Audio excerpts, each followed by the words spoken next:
directeur du syndicat canadien de la fonction publique. Merci d'être avec nous aussitôt, M. Ranger. Ça fait plaisir, ça fait plaisir. Pour nous expliquer un peu ce qui se passe justement chez Poste Canada, parce que ça peut être complexe en tout conflit de travail. Hein. Il y a eu le conflit dans le port de Montréal, le conflit à la Société agricole du Québec. Aussi, il reste 10 jours de grève en banque. On pourrait utiliser ces jours de grève-là à la veille de Noël. Mais pour Poste Canada, qu'est-ce qui ne fonctionne pas? Bien, j'aime bien votre référence au conflit à la Société des agriculteurs du Québec parce qu'on a vu que là, la stratégie est différente. C'est des journées de grève très ponctuelles pour essayer de faire bouger la négociation.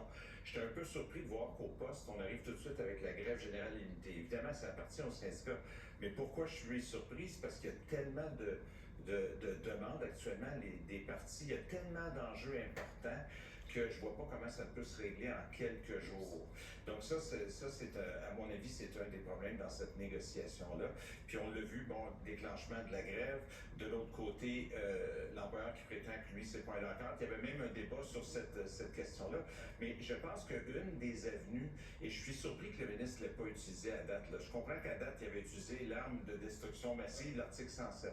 Mais deux articles plus bas, puis je pense qu'il n'avait pas le droit de l'utiliser, mais deux articles plus haut, pardon, à l'article 105, il peut nommer un médiateur spécial, et ce médiateur spécial-là peut avoir des pouvoirs particuliers. Donc, vraiment convoquer les partis obligatoirement et en mesure de faire des recommandations. Quand le ministre dit hier, j'écoutais, je suis au jour le jour, j'ai pas l'intention pour l'instant d'intervenir. Moi, ce que je crains, c'est qu'il regarde encore à utiliser l'article 107 qui va être, à mon avis, invalidé, alors qu'il y a un outil extraordinaire à 105 qui aurait dû déjà nommer un médiateur spécial de l'externe, à mon avis aussi, qui a les coulées franches, qui a une notoriété et qui a l'utilité d'un médiateur externe qui a plus de pouvoir. C'est d'amener les partis à faire le ménage dans leurs demandes respectives. Moins de demandes. Moins de demandes. Poste Canada veut s'attaquer au régime de retraite puis amener un régime à cotisation déterminée pour les nouveaux employés. Le régime de retraite est en super santé. Taux de capitalisation 131%. Touchez pas à ça puis pédalisez pas. C'est important pour les employés de Poste Canada d'avoir le fonds de retraite. C'est très important. En même temps, je dirais aux syndicats, ils m'aimeront pas, là, mais je regardais toutes les demandes à ce moment-ci, à tous les niveaux. On regarde les assurances collectives, mais on regarde aussi rapatrier à l'interne l'entretien ménager, de la sous-traitance, sur tous les fronts. La vision d'organisation du travail de Poste Canada est remise en cause par le syndicat aussi. Donc, il y a un enjeu de vision de l'entreprise des deux côtés. C'est profond, c'est majeur, et c'est pour ça qu'un médiateur externe forcerait les partis à faire un certain ménage. Et là, contrairement à un arbitre qui est nommé, puis que ça prend une éternité à régler, un arbitre comme au Port de Montréal en 2021 n'avait pas réglé les enjeux des horaires de travail qui sont en 2024 au cœur des enjeux. L'arbitre avait dit, ça c'est au parti de régler cette question-là. Alors qu'un médiateur, comme dans le cas des infirmières et infirmiers, la FIC au Québec, le conciliateur avait fait une recommandation qui a amené un règlement du conflit et il s'était à un certain point impatienté puis il avait dit, moi je vais faire la recommandation. Et là, ça amènerait premièrement le syndicat à faire un ménage de ses demandes, à dire quelles sont vos 3-4 priorités, là, qu'on les regarde, qu'on les attaque, dire à la société, et pas à la société, mais Poste Canada, de leur dire, en privé, là, le médiateur peut le faire, de dire lâchez le régime de retraite. C'est comme ça que ça se passe dans la vie. Lâchez ça, là, c'est pas un enjeu. Et là, montrer aux syndicats, regardez, je suis capable de faire des mouvements. Le ministre, ce qu'il fait actuellement, c'est qu'il s'assoit. Et c'est un gouvernement minoritaire, donc sa légitimité d'imposer à répétition. Ouais, parce qu'il s'est fait critiquer la dernière fois, là. Et puis là, il y a moins des coups des franches, là. Absolument. Non seulement il s'est fait critiquer, mais ça va à la Cour d'appel, à la Cour fédérale, tout ça. Puis je suis convaincu que ça va être invalidé. Pourquoi il ne nomme pas un médiateur qui va convoquer, forcer les partis? C'est d'urgence qu'il aurait dû faire ça et qu'il devrait encore faire ça. Moi, ce que je vois, là, c'est qu'il va attendre une journée à la fois. Puis il risque, dans quelques jours, de dire, ben là, j'ai pas le choix, les partis sont trop loin, je vois pas le règlement.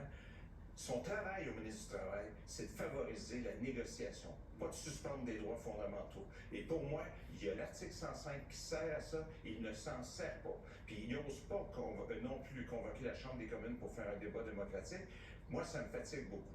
Mais bref, j'ai fait le tour. Ouais, mais ça pourrait-tu faire justement école dans ces négociations entre Poste Canada et ses employés, dans le sens où on sait on est un point tournant en ce qui concerne les négociations, parce qu'il y a beaucoup de conflits de travail, bon, l'inflation est galopante, avec ce qui se passe, les renégociations d'accords de libre-échange avec les Américains. Donc, il y a tout ça en jeu où on doit brasser la sauce, rebrasser les cartes finalement. Mais est-ce que justement ce qui se passe à Poste Canada, peut-être un médiateur, comment le fédéral va intervenir, pourrait peut-être annoncer ce qui suit? Ben moi, j'aimerais ça que ça fasse un peu école dans le sens qu'il y a un changement d'approche et puis qu'on voit qu'il est possible de s'entendre même quand il y a de nombreux enjeux, mais justement en n'y allant pas avec l'arme extrême, mais en favorisant des mouvements à la table de négociation.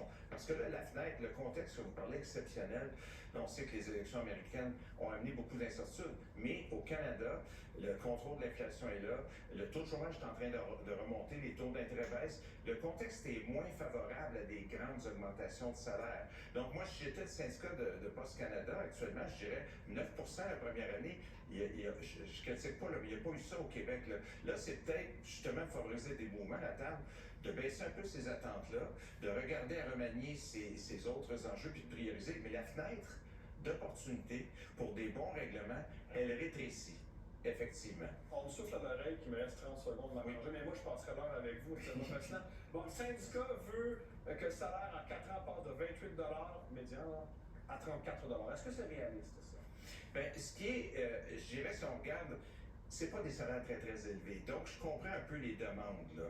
Mais en même temps, je pense qu'ils vont devoir les revoir parce qu'à 9 la première année, ça, c'est exagéré.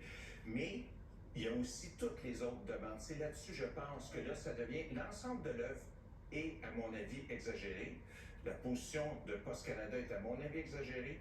Médiateur solide qui va dire fin de la récréation, voici où je vois les pistes d'atterrissage. Peut-être avant Noël. Voilà. Ouf, j'espère. Marc Ranger, merci beaucoup d'avoir été avec nous. Merci à vous.